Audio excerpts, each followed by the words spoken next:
Dear devotees,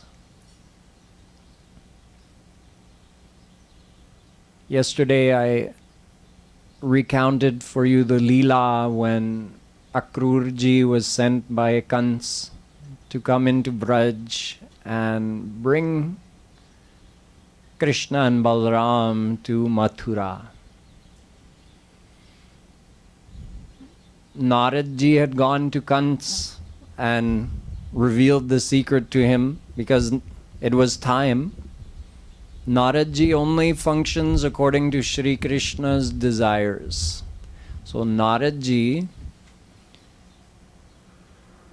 according to the will of Shri Krishna, went to Kans and revealed that secret to him, that the 8th son of Devaki was not only born but was taken by Vasudev to Braj and is living in the house of Nanda Baba and Yashoda.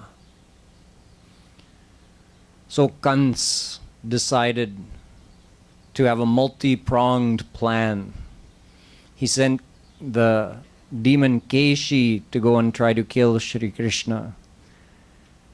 Of course, he failed, but he also decided that, okay, we're going to invite Krishna and Balaram for a big event here in Mathura.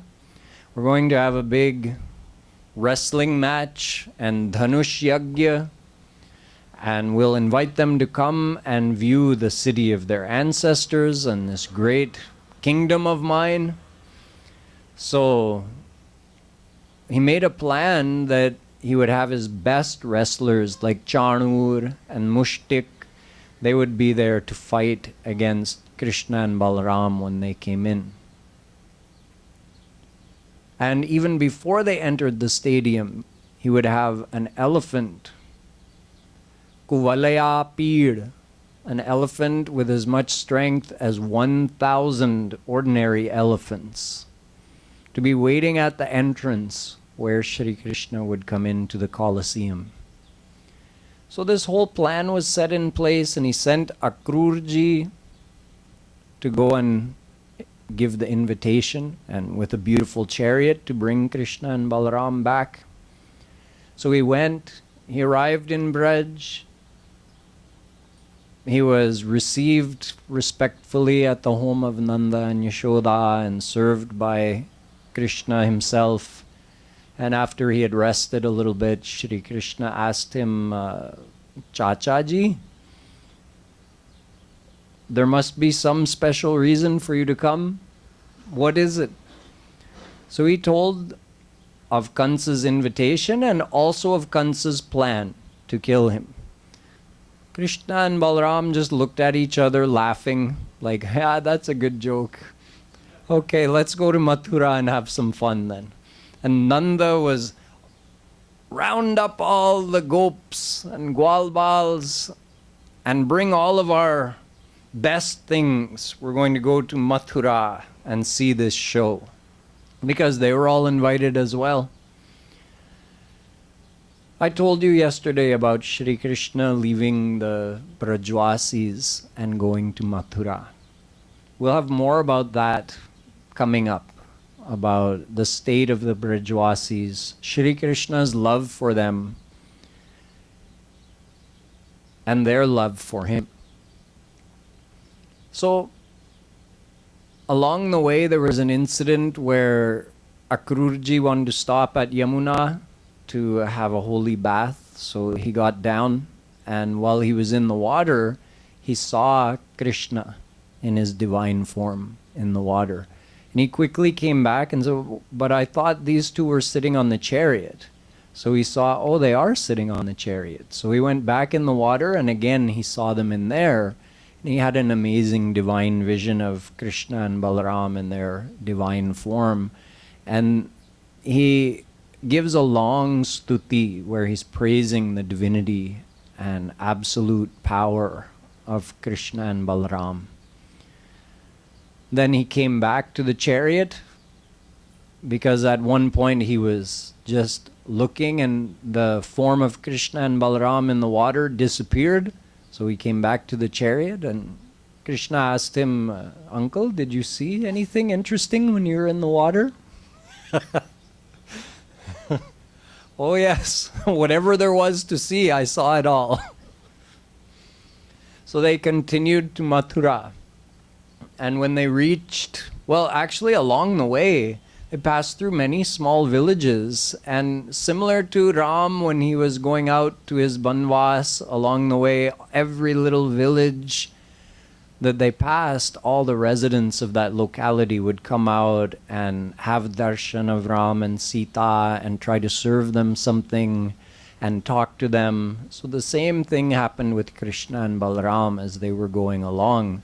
At all of these villages, the people felt so fortunate to have the chance to have darshan of Shri Krishna.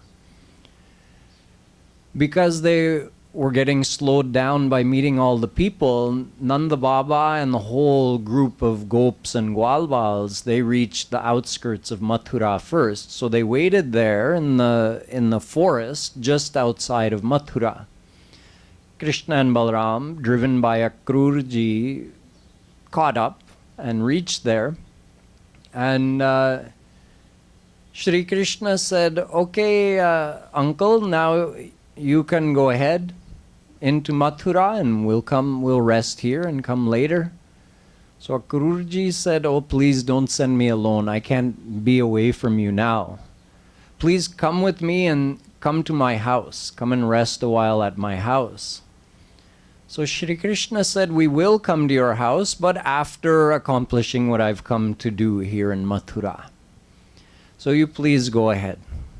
So Akruruji went into the city, went to Kans, told him, I've brought Krishna and Balaram and Nanda Baba as you had ordered. And then he went to his house to have some rest. So the whole gang of Brajwasis, they rested there in the forest for some time. And then later in the afternoon, because they left Braj in the morning, and it's only not even 10 miles to get to Mathura. So they reached there pretty quickly, and then they rested for a while. Later in the afternoon, they decided to head in to see the sights of the city. So they were quite amazed seeing all the amazing arches and buildings and gates made of crystal and golden doorways. Now, seeing the amazing city, Krishna thought, our attire, which is the attire of simple cowherders, it's good for Braj, but here I think we need something more appropriate for the situation. So he went to Kansa's dhobi, who is washing Kansa's clothes and the clothes of his, royal family. He went to that dhobi and he said, could you please provide us some clothes for me and my friends? It'll be in your best interest. So that dhobi said, you play in the forest and the mountains and you think you can come here and ask for the clothes of a king? You know what'll happen if you do that? The king's men will come and imprison you or kill you. You should be ashamed of yourself. In this way, he was insulting Shri Krishna. So Krishna just took care of him with one smack, and he found the best clothes for himself and Balaram. They tried on a few, threw this here and there. They're all Kansa's clothes. Don't need that. Don't need that. Oh yes, this is nice. This is good. So they found the best, and whatever was left, they gave it to the Gwalbals and the Gops. So they all dressed up in the best clothes and started going around and touring the city. The description is really amazing. Walls, rafters covered in emeralds, rubies, diamonds, sapphires, crystal, coral, pearls, all the best jewels and precious metals, gold and silver and copper. the most opulent architecture. Even the homes had big pillars in the front with balconies where the residents could sit on top, and the town halls and meeting places were very extravagantly built and decorated. Every intersection was plated in gold. It was so decorative, so amazing. But as Shri Krishna and Balaram and their entourage entered the city and started looking around, it was the residents of Mathura who were amazed. They were having darshan of Shri Krishna for the first time. So they lined the rooftops of all the buildings and the street sides, and as Krishna and Balaram walked around the city, looking around, enjoying, everybody was busy having their darshan, drinking in the divine beauty of Krishna and Balaram. Since they were well attired now, they figured, though, it'd be nice to have a little, even we're here for a festival, so let's get even more decorative. So they went to Kansa's weaver. And the weaver was not like the dhobi.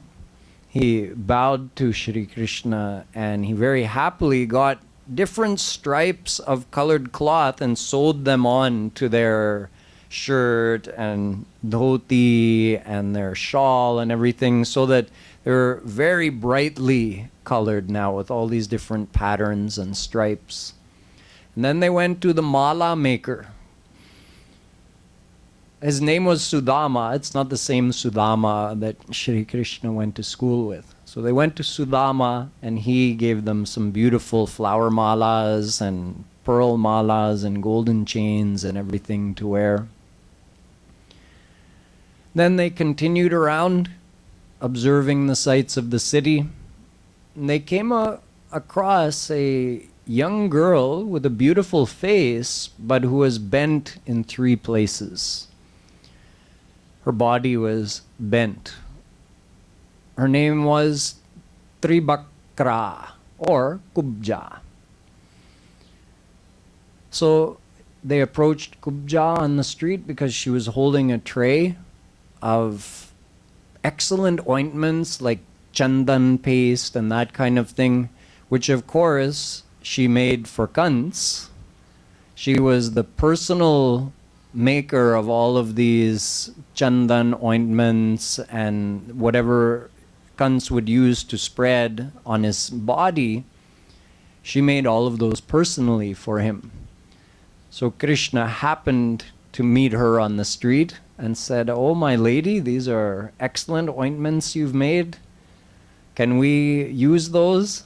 And she said, "Well, I'm the personal servant of King Kans, and I make these specially for him, but who is more deserving of it than you?"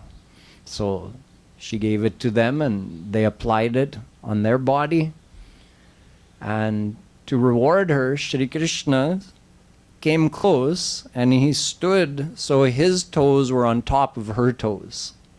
So he had her feet anchored down now, and using his 2 fingers like this, he lifted up on her chin and straightened her. So now her hunchback was gone. She was Kubja no more, although we still call her that. She wasn't bent in the back anymore.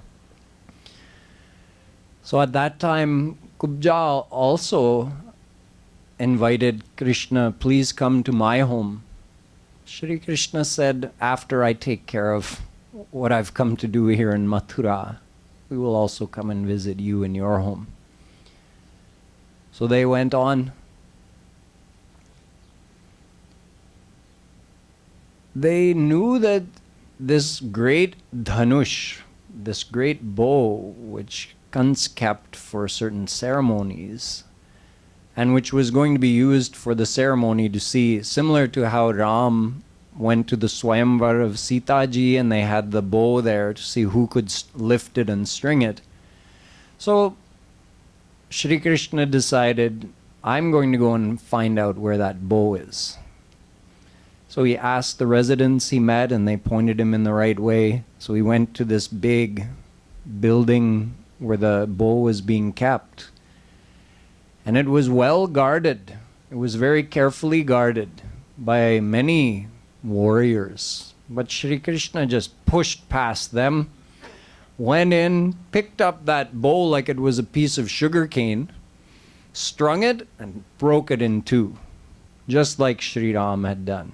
And the crack of that bow sounded all over the world. It was heard everywhere. And Kans trembled hearing the sound of that. Somebody has broken my bow. So meanwhile, all the guards that they had pushed past, they came and attacked Krishna and Balaram now. So Krishna took one half of the bow, broken bow. Balaram took the other half, and they defeated all of those guards, just like that. Kans sent a detachment of soldiers to go and find out what had happened. So they also attacked Krishna and Balaram, and they defeated all of them. By then, the sun was starting to set, and they decided, let's go back to the forest where we had left our carts, and we'll rest for the night. So they returned, they went back out there, and Krishna and Balaram had a nice peaceful sleep over here on this side in the forest.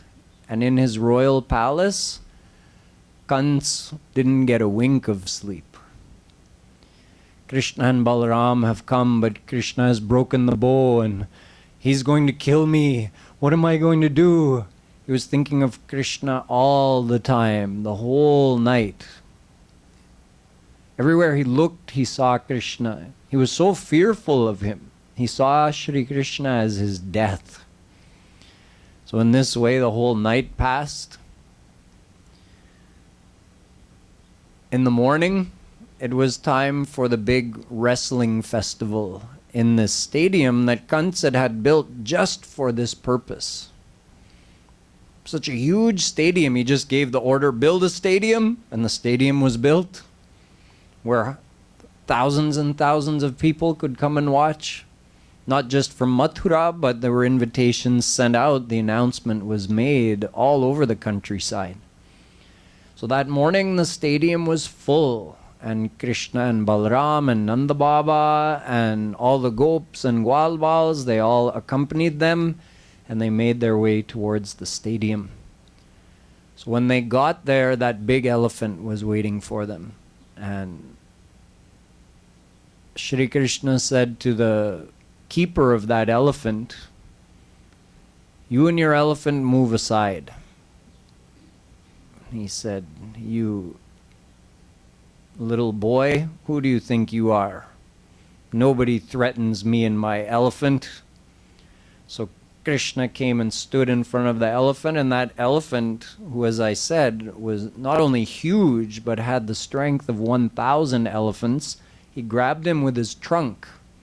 But Krishna just pried his way out and went underneath his feet where he couldn't see him. So then he used his sense of smell to locate Krishna, and he grabbed him again with his trunk, but then he again forced his way out.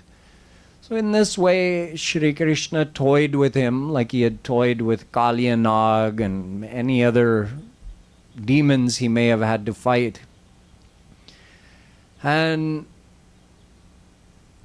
Kuvalayapir in the end was killed by Shri Krishna, little boy of 11 years old.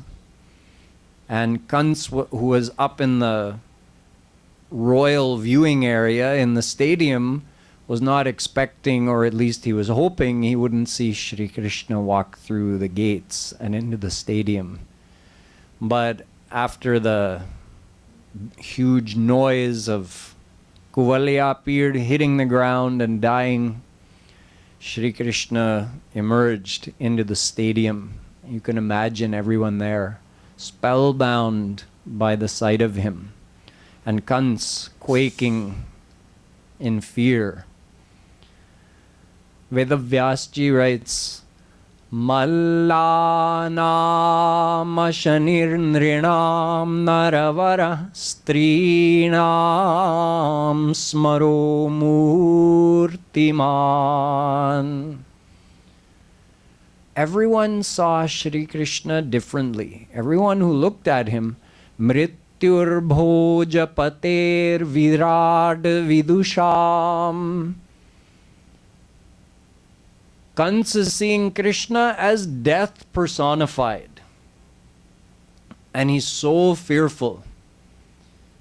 Tattvam param yoginam. The yogis aren't even seeing Krishna in a form. They're seeing, oh, a divine light has entered the stadium. Because they only worship Shri Krishna as that divine Jyoti. Vrishninam swajano satang chiti bhujam. There were some saints there, some divine personalities who knew exactly who Shri Krishna was and they saw him as God. But everyone saw him differently.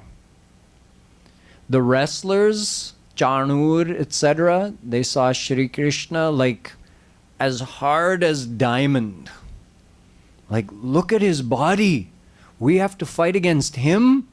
Look at him. And then the Gwalbals who were there, they're saying, oh, that's our Kanhaiya. They're also up in the stands. Oh yeah, Kanha.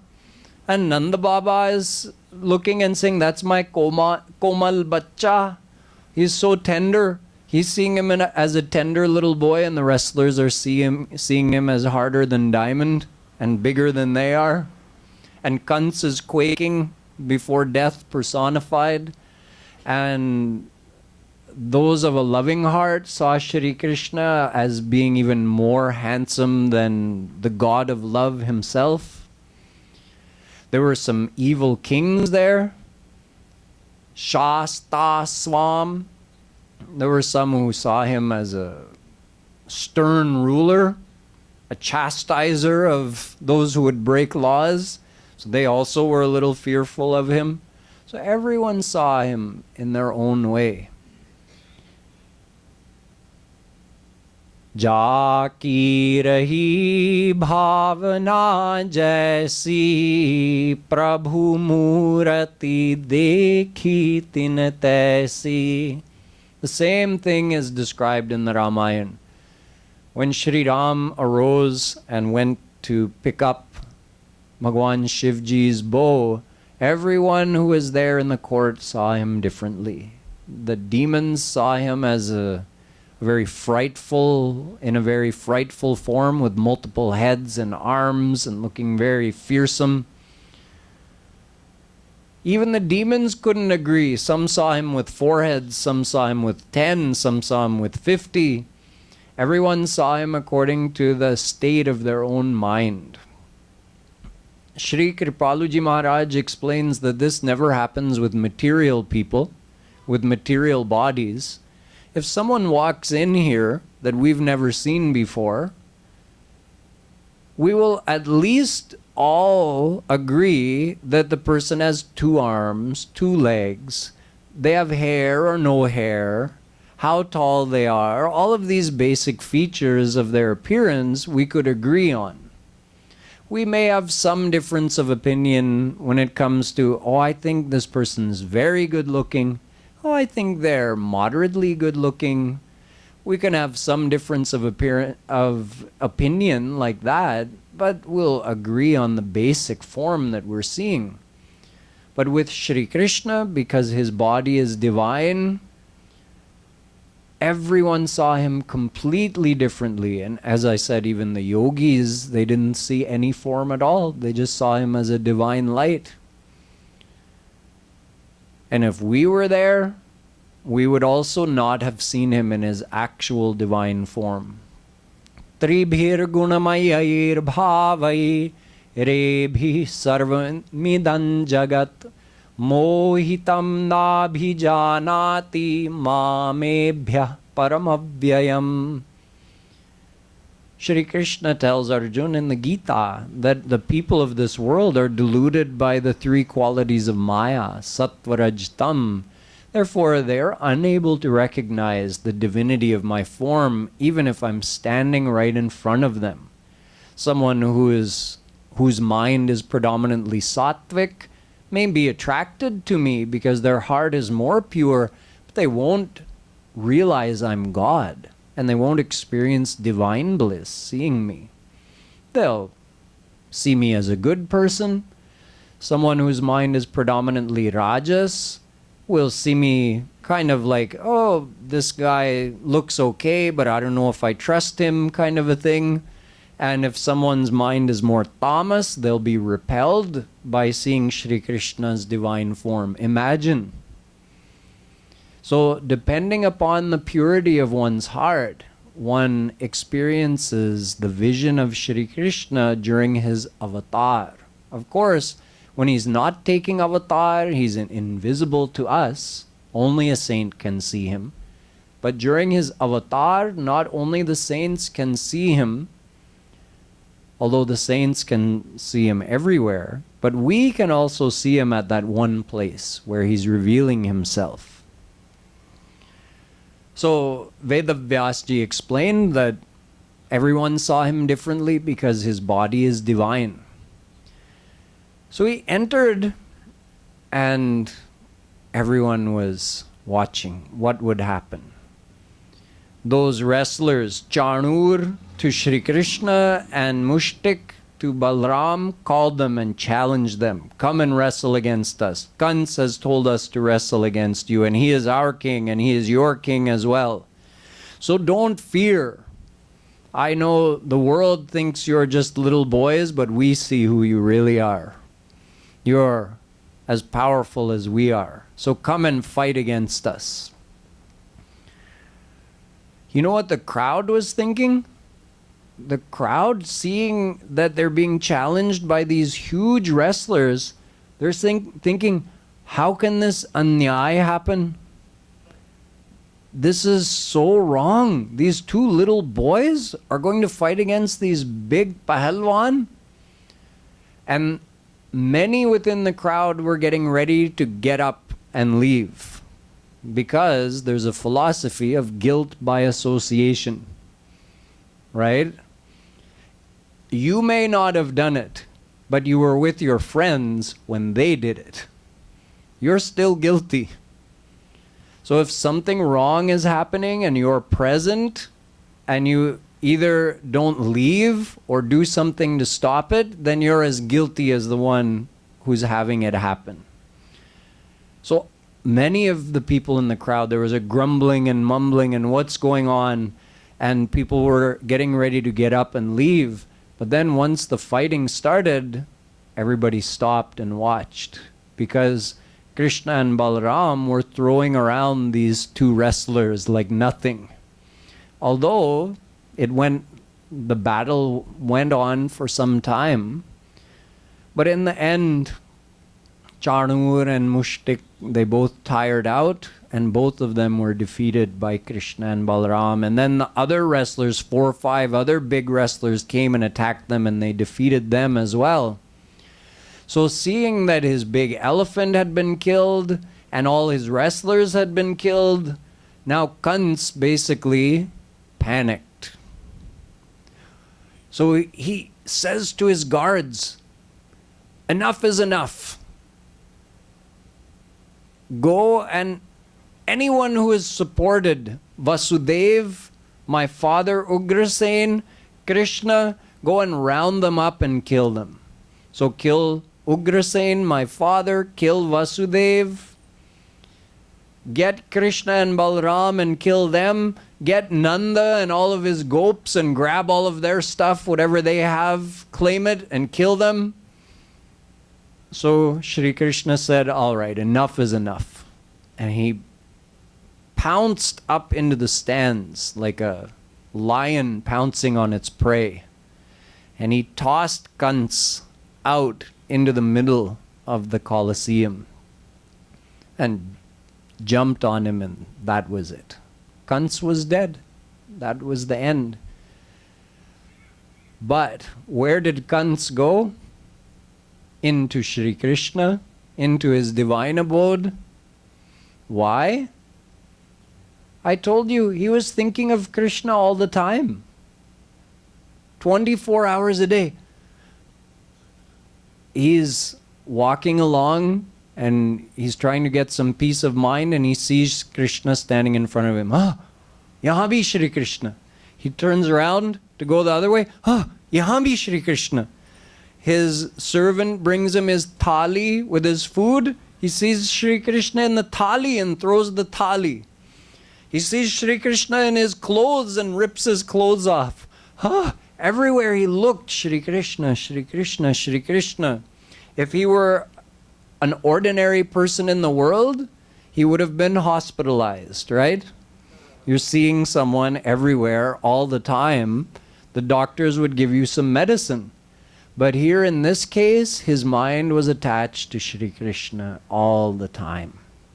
So he attained Shri Krishna because it doesn't matter. Kamam, krodham, bhayam, sneham.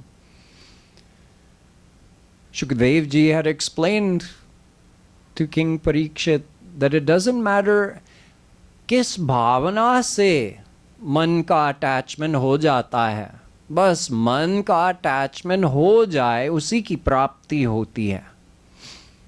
So it doesn't matter with what type of emotion you attach your mind to someone or something. According to their quality, you are given the result. Their quality. So if you attach your mind to a tamas person, you get a tamas result. You'll go to narak. You attach your mind to a rajas person, you'll be reborn in this world. You attach your mind to sattvic devtas, you'll go to swarg. Attach your mind to Shri Krishna, you'll go to his divine world. This is a spiritual axiom. So attachment is the key. Whatever you attach your mind to, that's what you attain. But what type of attachment? There are so many different ones, but you can divide them into two categories: rag and dvesh. Positive feelings, loving feelings towards someone, and dvesh means negative feelings, enmity, fear, hatred. Both are attachment. Rag is attachment and dvesh is attachment. And this is a lesson for us as well. Because in this world, whether we love the world or hate the world, we will attain the world. Whether we love a tamas person or hate a tamas person, we will get a tamas result. That's something to think about. If there's an evil person and you spend all your time thinking about them, this person is so bad, they're so evil, they do this, they do that. You're talking about it with your friends, you're talking about that person with your family. Spend all your time thinking about and talking about that person. Guess what? You've attached your mind to a tamas individual through repeatedly thinking about them. It doesn't matter that you thought about them with negative feelings. The result is the same. Your mind is attached to that person and now you can't get them out of your mind. They're in your mind, they're in your head, they're in your heart. So we do as much chintan of our enemy as we do of our friend. Both are equal in terms of attainment. Kans showed us that even though instead of loving Shri Krishna, he feared him, but because of that fear, he thought about him 24 hours a day. Just like the gopis thought of Shri Krishna 24 hours a day, Kans thought of Shri Krishna 24 hours a day, and both attained Shri Krishna. You know, all the ladies in that crowd, when they were seeing Shri Krishna, they praised the gopis. They said, oh, these gopis are so great. They got to have darshan of Shri Krishna. And even when they weren't with him, Ya dohane vahanane mathano pale papreng khanar bharudito ksanamarjanadau gayanti chaina manurakta dhiyo shrukantyo. Dhanya vrajastriya urukrama chittayana. Dhanya are these gopis of Braj, whose mind was absorbed in Shri Krishna all the time, 24 hours a day. When they were doing their work, when they were churning the curd, when they were feeding their babies, when they were tending the cows, milking the cows, no matter what, when they were cooking, no matter what they were doing, they were all Gayanti Chaina Manurakta Dhiyo Shrukantyo. They're always singing Shri Krishna's leelas, name, gunas, and with tears and their voice choked up in love for him, they passed their day thinking of him all the time while doing their duties. The gopis are the supreme karma yogis. They spend all day, every day doing their duties and thinking of when will I get the next little glimpse of Shri Krishna. Just a glimpse as he's walking by at the end of the day after grazing the cows. How selfless is the love of the gopis. They never demanded Shri Krishna's association. They just gave their hearts to him and remembered him all the time. So these ladies of Mathura were singing the praises of the gopis. So whereas the gopis had their minds in Shri Krishna with love 24 hours a day, Kans Mamaji had his mind in Shri Krishna 24 hours a day out of fear, but both attained Shri Krishna. The lesson for us is, when it comes to worldly attachment, whether it's love or hate, the result is the same. We attain whatever we have attached our mind to. And in terms of devotion, we're meant to emulate the gopis, not Kans. That type of love for Shri Krishna out of fear or out of hatred like Shishupal, or out of anger like Ravan and Kans did, that type of devotion to Shri Krishna with the so-called negative emotions, that is only possible during his avatar. It's not to be practiced like, okay, souls of the world, just think of Shri Krishna out of fear 24 hours a day. No, that's not a recommended path of devotion. The souls have to do devotion with anukul chintan. Anyabhilashita shunyam jnana karmadhyanavritam anukulyena krishnanushilanam bhaktiruttama. Rup Goswami says, anukul krishnanushilanam. We have to attach our mind to Shri Krishna, love him with feelings of loving relationship like Sakhya Bhav, Dasya Bhav, Vatsalya Bhav, Madhurya Bhav. But with positive feelings, not with negative feelings. So in this way, Shri Krishna finally killed Kans. So now there was a big rejoicing. All the people in all the Yadus, part of Shri Krishna's lineage, who had been banished and harassed by Kans, word spread very quickly and they started flocking to Mathura. Ugrasen was released. Of course, Shri Krishna personally went, Krishna and Balaram personally went and released Vasudev and Devaki from Kansa's jail. And when Vasudev and Devaki saw Shri Krishna and Balaram, they realized who they were, that they're God. So they didn't embrace their sons. They stood there like this, without saying anything and keeping their distance. So Shri Krishna said, this is a problem. We're going to have to change this. So what he did, you can come and hear about tomorrow.